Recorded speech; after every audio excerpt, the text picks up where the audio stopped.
Hello और नमस्ते सभी को। मैं डॉक्टर मैत्रेयी और मैं आप सबका इस चौथे एपिसोड में स्वागत करती हूँ। हम द फोर अग्रीमेंट्स बुक में अटेंशन, डोमेस्टिकेशन, इन सब के बारे में जानते हुए धीरे धीरे आगे बढ़ रहे हैं। पिछले एपिसोड में हमने बुक ऑफ लॉ के बारे में जाना, मतलब एक कानून की किताब जो हमें बार बार याद दिलाते रहती है कि हम सही है या गलत, और अगर इस पुस्तक के हिसाब से हम गलत है तो वो हमें दंडित भी करती है और हमें शर्मिंदा होने पर मजबूर करती है। इसके बारे में हमने कुछ जाना, ये प्रक्रिया कैसे हर दिन प्रतिदिन जीवन भर चलते रहती है इसके बारे में समझा।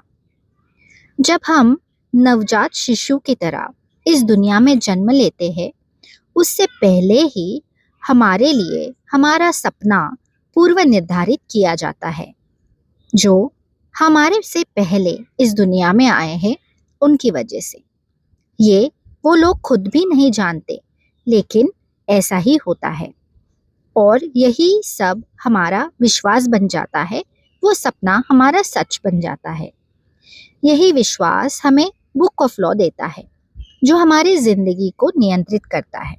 ये नियंत्रण हमें इस तरह से करवाता है कि हमें इसका एहसास भी नहीं होता कि हम अनजाने में बुक ऑफ लॉ के हिसाब से हमारी जिंदगी कटा रहे हैं। हमने ये जाना कि जैसे ये बुक हमारे पास है, बाकी लोगों के पास भी तो है।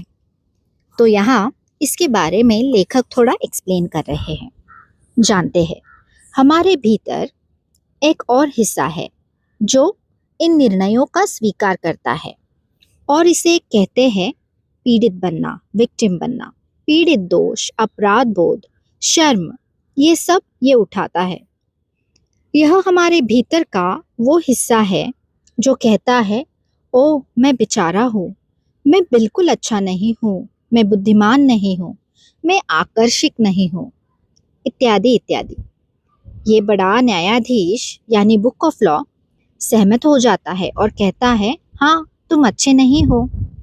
ये सब एक विश्वास तंत्र पर आधारित है जिसे हमने कभी चुना ही नहीं था। ये विश्वास इतने मजबूत है कि वर्षों बाद भी जब हम नए विचारों से परिचित होते हैं और अपने फैसले लेने के लिए नए फैसले लेने की कोशिश करते हैं, तभी भी ये विश्वास हमारी जिंदगी को नियंत्रित करते रहते हैं, वही पुरानी edition of book of law के हिसाब से। कोई भी चीज़ जो आपके इस किताब के खिलाफ जाती है, अगर आप नोटिस करेंगे तो आपके सोलर प्लेक्सस में एक अजीब सी सनसनी पैदा करती है, भय पैदा करती है। इस कानूनी किताब का नियम तोड़ना आपकी भावनात्मक चोटों को खोल देता है, जो पुराने इमोशनल वुंड्स है उसको खोल देता है, और आपकी प्रतिक्रिया होती है कि इमोशनल पॉइजन यानी भावनात्मक जहर का पैदा होना। हमें लगता है कि क्योंकि ये बुक ऑफ लॉ में दिया है वो सब सत्य है और सत्य ही होना चाहिए, क्योंकि इसी तरह हमें प्रोग्राम किया गया है, इसी तरह अपना अटेंशन खींचा गया है। तो इस वजह से अगर हम कभी भी कोई भी लॉ, कोई भी नियम इस बुक के हिसाब से तोड़ने की कोशिश करते हैं तो अपने इमोशनल वुंड्स खुल जाते हैं। हमें अपने आप में एक अपराध भावना आना शुरू हो जाता है। अगर कोई दूसरा भी हमें कुछ कहे तो इस बुक ऑफ लॉ की मदद से हम उन्हें जज करते हैं या अपने आप को जज करने लगते हैं। इसीलिए हमें अपने विश्वासों को चुनौती देने के लिए बहुत साहस लगता है, क्योंकि बुक ऑफ लॉ हमें सुरक्षित महसूस करवाता है, और जब हम इसके खिलाफ जाने की कोशिश करते हैं तब हमें बहुत ही साहस के साथ अपने इन पुराने विश्वासों को चुनौती देनी पड़ती है। ये विश्वास व्यवस्था भले ही हमने ना चुनी हो, बट ये सच है पर यह सच है कि हमने उस विश्वास व्यवस्था के साथ अग्री किया है, समझौता किया है। ये विश्वास व्यवस्था, ये अग्रीमेंट्स इतने स्ट्रॉन्ग है कि अगर हमें पता चलता है कि कोई विश्वास व्यवस्था सच नहीं है, तो हम खुद पे ही ब्लेम करेंगे, खुद को ही शर्मनाक महसूस करेंगे, क्योंकि वो बुक ऑफ लॉ के खिलाफ होगा।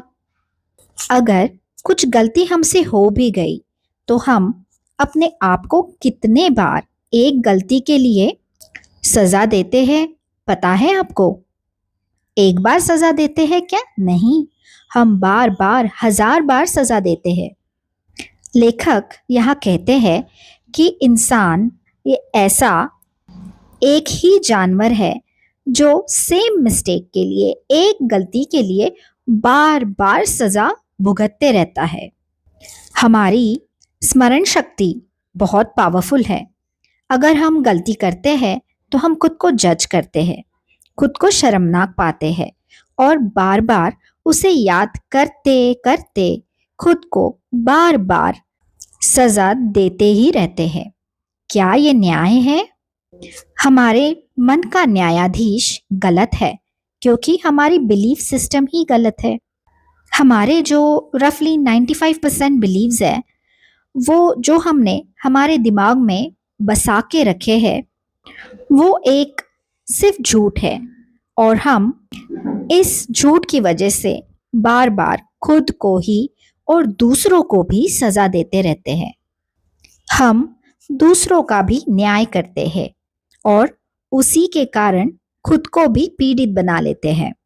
हम स्वयं को दंडित करते हैं क्योंकि हम ये मान लेते हैं कि हम अच्छे नहीं हैं और हम बार बार खुद को ही दंडित करते रहते हैं, सिर्फ और सिर्फ हमारी गलत, अधूरी, लिमिटिंग सी विश्वास व्यवस्था, बिलीफ सिस्टम की वजह से।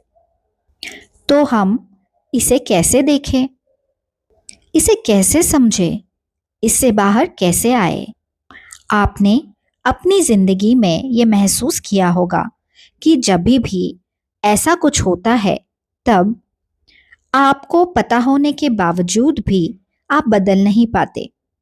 इस परिस्थिति में खुद का स्वीकार करना, जिस पथ पर आप है, जिस स्थिति में आप है, उसका स्वीकार करना बहुत ज़रूरी होता है। इससे आप अपने आप को शर्मनाक नहीं समझेंगे। इससे जो आप अपने आप को सज़ा देते हैं, वो सज़ा थोड़ी कम हो जाती है।